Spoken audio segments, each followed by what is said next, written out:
making sure that our classrooms are safe, making sure that our teachers are safe, and that there is order in a reasonable learning environment. That's what's going to help all of our kids take that next step forward in this education path that's so important for them and so important for Texas in our workforce going forward. So we want to lead in all education categories in Texas. There's no reason why we shouldn't. We've got a model for the nation in a teacher bill of rights that is not only going to be a permanent pay raise for our teachers, but also protect them in schools and in the classroom. But many times the students and what they need and their particular performance is the last thing mentioned. And we're flipping that. We're making sure students are first, that Texas students are first. Queridos líderes del mundo hispano, el día de hoy nos encontramos en las oficinas del senador Brandon Creighton, quien nos va a hablar acerca de toda la agenda sobre educación que se está trabajando actualmente en el Senado y que muchos de los padres y de todos los estudiantes deben de poner mucha atención porque va a haber algunos cambios que seguramente serán en beneficio de todos ustedes. Senator, I'm so glad and so honored to be here with you, so you can explain us a little bit more about the education topics that are now being passed in the Senate, and also how is it going to change the life for the students and also for the parents, because it's all like interrelated into this educational path that you're being working on. It's absolutely interrelated, and the synergies across all of these topics are so important for our Texas students.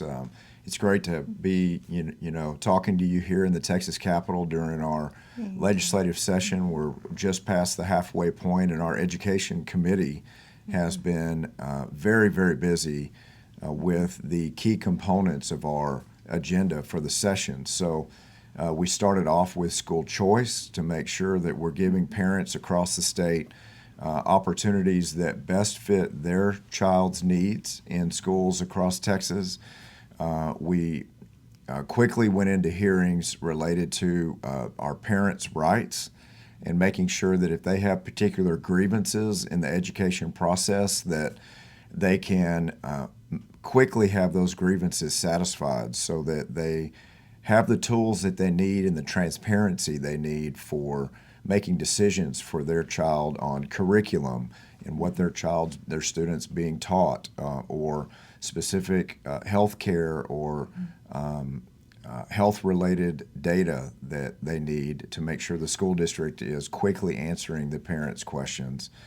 And we banned DEI in all public schools and also made sure that there can be no sexual orientation instruction in K through 12. Florida is K through 3 on that, so Texas schools are taking extra steps to make sure that we're sticking to the basics on core curriculum, reading, writing, arithmetic, science,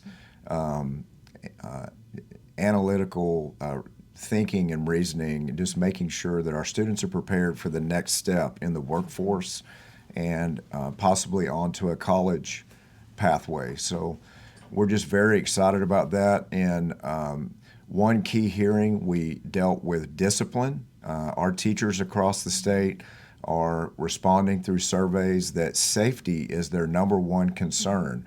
Validation from administrators is next, and compensation is often third or fourth. It's at the top of the list, but it's not first. And so making sure that our classrooms are safe, making sure that our teachers are safe, and that there is order in a reasonable learning environment, that's what's going to help all of our kids take that next step forward in this education path that's so important for them and so important for Texas in our workforce going forward. So we want to lead in all education categories in Texas. There's no reason why we shouldn't. Just a few years ago, Florida was ranked 34th in the nation in their public schools. They're now ranked first after school choice passing, and we want to make sure that Texas is first in all of these education categories. That's so interesting that you've been working so hard for the future generations, for the future to come. Because I know sometimes the immediate results are very attractive or very well, Yes. like you're looking for that. But sometimes regarding education, when you see the results, like in a long-term journey, it's not that easy to share with others, to understand and to bring them in to support this kind of initiatives that you don't see the results. Maybe later, the people that come later will Right. be able to take it.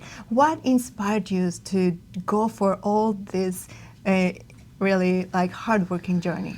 I appreciate the question on inspiration. I mean, we meet students and families every day in our job and doing what we do to travel our district as we represent our families and communities, and we also travel the state, just listening and understanding what our moms and dads, our grandparents, our guardians are saying on behalf of their students, what the students are telling us with their individual experience, and certainly we're listening to our teachers across the state and what they need to be supported. We've got a model for the nation in a teacher bill of rights that is not only going to be a permanent pay raise for our teachers, but also protect them in schools and in the classroom. All of these things fitting together is just a national model agenda that Texas is bringing forward in the Senate Education Committee, and we're looking to work quickly with our colleagues in the House to make sure this all gets to the governor's desk. But education has become a grass fire issue across this state, as many parents during COVID saw firsthand a direct look into the curriculum and the teaching methods that were being offered to their students, and they just really gave feedback that they weren't satisfied, to say the least. So that, along with safety and security and making sure that our campuses have what they need, this is all bundled together in one package to make sure Texas students are successful going forward, and we're going to get there. Yeah, this is so brilliant because I think unless you really work together with all the stakeholders that are involved in this educational system, there's no way that you can move forward. Because sometimes we can see like you can target one stakeholder, other stakeholder, but unless you make everything like work together, coordinate all the efforts, then you can really see the result. So that's just really something brilliant. When you've been talking to the people, the people that really voted for you, what was their main concern regarding education? What was that thing that really wanted to be changed? Student outcomes, certainly how our students are performing across the state, and without a doubt, safety. And so we have taken some strong steps to return discipline to the classroom and also to reevaluate our chronic absenteeism and our truancy related to students missing school. And with student outcomes, these national test scores are showing, in comparison to how Texas is performing, that almost 75% of our students are performing below grade level, and many of them are 2 grades below grade level. And that's just unacceptable for what we should provide as an education landscape for these Texas students.